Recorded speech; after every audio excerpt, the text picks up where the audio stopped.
I never thought I'd be the guy writing something like this, but here I am. My name's Mark, and I've been married to Lisa for about 5 years now. We met in college, and honestly, I thought we had a pretty solid relationship. No big fights, no major red flags, just a normal, comfortable life. Lisa's a pretty fiery woman. She's the kind who can be bitchy and stubborn, but I thought that was just her personality. I never suspected she'd do something like cheat on me, especially with someone as high profile as Jake Carter, the local news anchor. That's what makes this so damn devastating. Everything started to feel off a few weeks ago. Lisa started acting weird, coming home late more often, brushing off my questions with some bullshit excuse about work. She was also more bitchy than usual, snapping at me over small things like I was the problem. I didn't want to believe she was cheating, but the signs were stacking up. She'd get defensive if I asked about her phone, hide it when I walked into the room, and she'd always have a new excuse for why she was out late or why she couldn't spend time with me. I figured maybe she was stressed with her job or just tired, but deep down, I knew it was something more. Then one night I saw something I shouldn't have. I was scrolling through our shared cloud storage, stupid, I know, but I was just trying to look at some family photos, and I noticed a strange folder labeled conference pics. I clicked on it out of curiosity, not thinking it was anything important. What I found made my stomach drop. There were pictures, lots of pictures, taken from the security cameras at a charity gala last weekend. And in those photos, I saw Lisa. She was with Jake Carter, the news anchor. Her arm was around his waist, and yeah, they were definitely fucking in a secluded corner of the venue. I couldn't believe what I was looking at. Lisa, my wife, the woman I married, the woman I thought I knew, was cheating on me with someone everyone in town knows. Jake Carter, the guy who's always on the news, handsome and charismatic, but also kind of a player. They looked so into each other, like the world didn't exist outside that small, secluded space. I could see them. Clearly caught on the security footage, making out and doing. Well, you get the idea. What made it worse was that I wasn't even supposed to be at that gala. I'd gone to a different event that night, and Lisa had told me she was working late at her office. When I saw those pictures, everything clicked. Her late nights, her bitchiness, her secretive behavior. I don't know what hurt more, finding out she cheated or knowing she lied to my face about everything. I felt stupid, betrayed, and honestly furious. How long had this been going on? Who else knew? I didn't want to confront her too soon. I needed to think about what to do, but I knew this was the kind of bombshell that changes everything. I kept staring at those pictures, trying to process what I was seeing, and that's when I realized that I was no longer just hurt. I was angry. I'd always been the loyal type, the guy who believes in honesty. But Lisa, she's a bitch when she doesn't get her way. She's manipulative, quick to lie, and now I was staring at proof that she'd been lying to my face for months. I couldn't believe I'd missed the signs, or maybe I just didn't want to see them. Now I was stuck with this terrible choice: confront her and face the chaos, or try to ignore it and pretend I hadn't seen anything. Except I knew this wasn't going away. I'd have to deal with it sooner or later, and I wasn't sure I could keep my cool if I did it the wrong way. So I did what any guy would do. I waited. I thought about my next move, what I'd say, how I'd handle her when I finally confronted her. Part of me wanted to smash her face in, part of me wanted to run away and just forget this ever happened. But more than anything, I knew that Lisa's the kind of girl who'd try to spin her way out of this, lie her way through it, and convince everyone she's innocent. That's what she's good at: lying, manipulating, twisting every story to make herself look like the victim. Well, she's about to get a taste of her own medicine, and I don't think she's going to like it. The next morning, I woke up with a pounding head and a stomach that felt like it was full of rocks. I hadn't slept well at all. My mind kept circling back to those pictures, her with Jake Carter, so close, so intimate. I kept asking myself how she could do this to me, to us. I mean, we had our problems, sure. We fought sometimes, but nothing that would make her seek comfort or excitement outside the marriage. Or so I thought. I knew I had to confront her, but I didn't want to do it right away. I needed to gather my thoughts, figure out what I was going to say, how I was going to do it. I spent the day pretending everything was normal, but inside I was a mess. When Lisa finally came home, I could see it in her eyes. She was trying to act normal too, but the tension was thick enough to cut with a knife. She was bitchy as usual, snapping at me over small things, like I'd somehow caused her bad mood. I could see her subtly avoiding certain questions, her eyes darting around, her hands trembling just a little. It was obvious she knew I knew what I'd seen. I didn't say anything yet. I just let her go on, watching her, waiting for the right moment. That night I finally broke. I needed to know the truth, or at least get some sort of honest reaction. I sat her down in the living room, kept my voice calm but firm, and asked, "Lisa, I saw the pictures, the ones from the charity gala, the ones that show you with Jake Carter. Tell me what's going on." Her face froze for a second, then she rolled her eyes and scoffed. "Oh, come on, Mark. Those pictures don't mean anything. You're overreacting. It was just a stupid, harmless thing. It's not what you think." I couldn't believe my ears. Harmless. She looked me dead in the eyes and lied so effortlessly it made me sick. Harmless. You're cheating on me with a guy who's known for sleeping around and you call it harmless. My voice cracked a little, fueled by a mixture of anger and heartbreak. She crossed her arms, her bitchy smirk appearing again. "First of all, you have no proof. Second, Jake is just a friend. We were at a charity event, I was feeling stressed and he was there. That's it. Nothing happened. You've got to stop jumping to crazy conclusions." I shook my head, feeling my fists clench. "That's bullshit, Lisa. I saw the pictures. I saw how close you two were. How can you lie to my face like that?" She rolled her eyes again, her tone turning bitter. "Look, Mark, I don't have to explain myself to you. If you want to believe some stupid pictures over what I say, then fine. But I swear nothing's going on. It's just a stupid mistake and I don't want to fight about it." That's when I realized she wasn't going to admit to anything. She was good at lying, better than I thought. And her lies just made me angrier. It was like she didn't even care how much she was hurting me. I felt this cold wave of betrayal wash over me, and suddenly I knew what I had to do. I couldn't keep pretending everything was okay, not after finding out she'd cheat on me with someone she claimed was just a friend. I told her I needed time to think, that I didn't want to talk anymore that night. She shrugged, dismissive like she did care what I thought. And I knew from that moment I wasn't going to let her get away with it, not without some kind of payback. I wasn't just going to walk away and pretend it didn't happen. I had to make her see what she lost, what I was capable of doing if she thought she could screw me over and lie to my face. That night, I sat in the dark, replaying everything I'd seen and heard, trying to come up with a plan. I knew I couldn't just confront her and hope she'd break down and admit it. Oh, I needed to be smarter than that. I needed to catch her in the act again, or at least leave her with no way out. I started thinking of ways to turn the tables, to make her feel what I was feeling, like she'd never done before. The betrayal was raw, and I was already planning my revenge, no matter how much I hated the idea. I just couldn't let her get away with this. Over the next few days, I stayed quiet, but inside I was boiling. Every time I saw her bitchy face or heard her dismissive tone, I felt this burning urge to do something, anything to even the score. I couldn't just let her walk all over me. I started digging quietly, carefully. I knew I needed concrete proof beyond just the photos. I wanted her to realize I wasn't fooling around.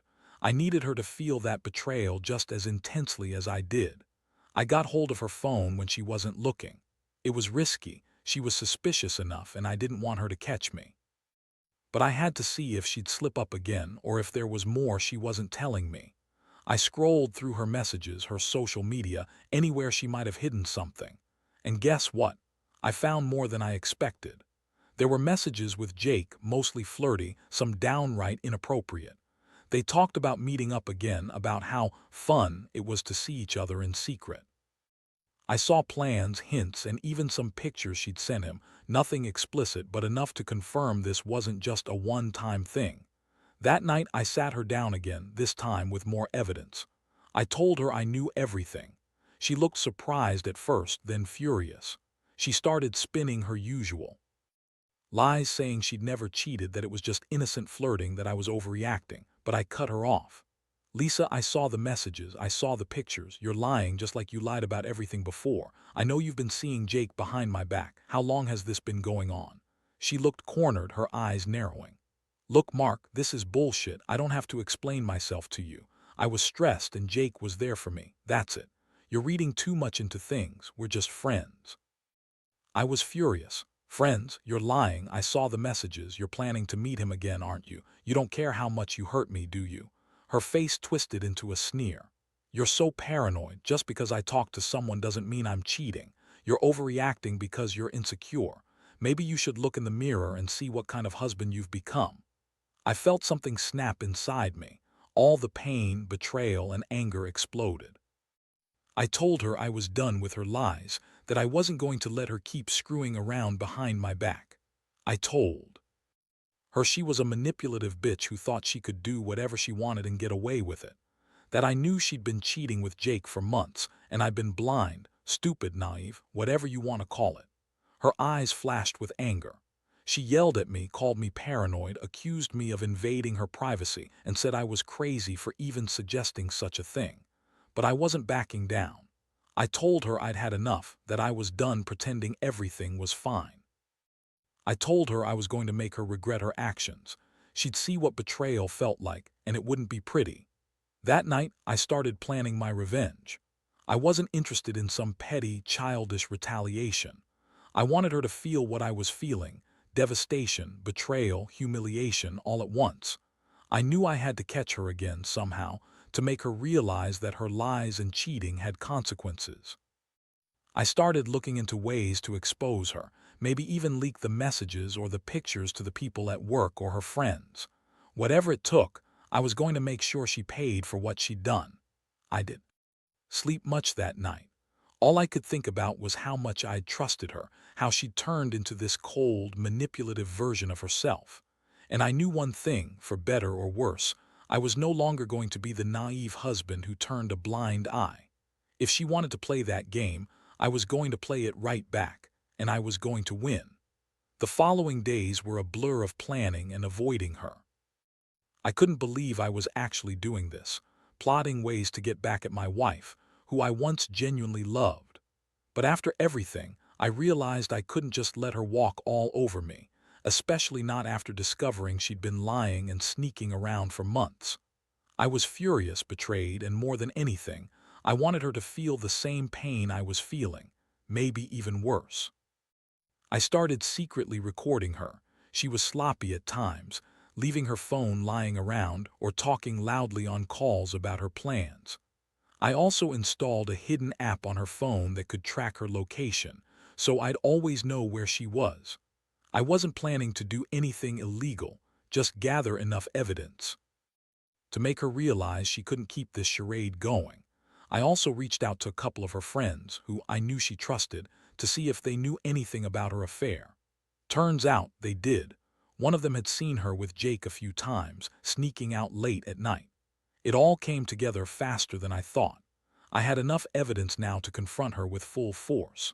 But I wanted to do it in a way that would hit her hardest, something that would make her realize I wasn't the fool she thought I was.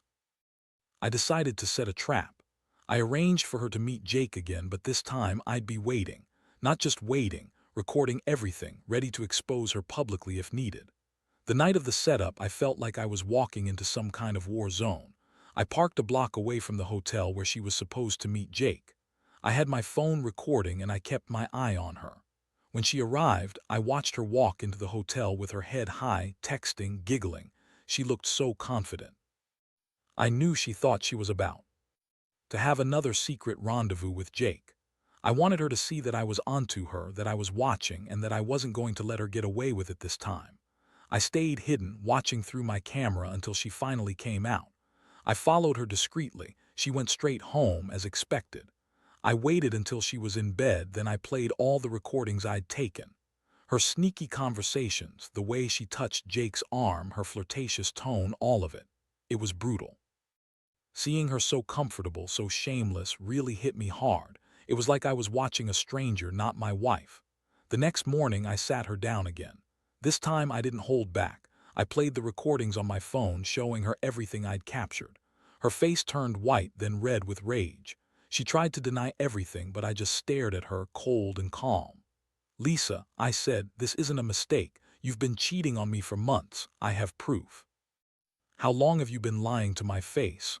Her eyes flickered and she spat out, "You're crazy. You think I'm going to let you control me with your stupid recordings. You're just jealous. Jake's just a friend and it's none of your business." I shook my head. "No, Lisa, it's my business when my wife is in bed with another man. I trusted you and you threw that all away for some stupid affair with Jake Carter. Do you even realize how disgusting that is? How much you've hurt me?" She looked furious now, snarling, "You don't get to judge me. You're not perfect either, Mark. You're so insecure, always questioning me.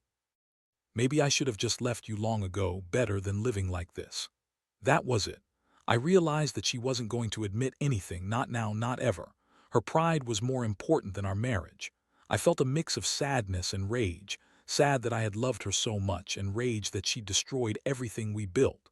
I told her to pack her bags, that I wanted her out of the house. She yelled, called me all sorts of names, but I didn't care anymore. I just wanted her gone. I knew this wasn't going to be easy. She'd fight, she'd lie, she'd manipulate her way out of it, but I was done being the fool. I was done pretending everything was okay. I wanted her to know that her actions had consequences, and I was prepared to do whatever it took to make her realize that. This was just the beginning of my revenge. I was going to make sure she paid for what she did to me, one way or another. After she left that morning, I felt a strange mix of relief and emptiness. Part of me was glad to finally have the truth out in the open, but another part felt shattered. Like I'd lost not just my wife, but my trust in everything we'd built. I spent that day packing up her things, watching her stuff go out the door. She was yelling and crying, calling me names, trying to blame me for everything. That bitch even had the audacity to say I was a jealous, insecure mess, like she wasn't the one cheating behind my back.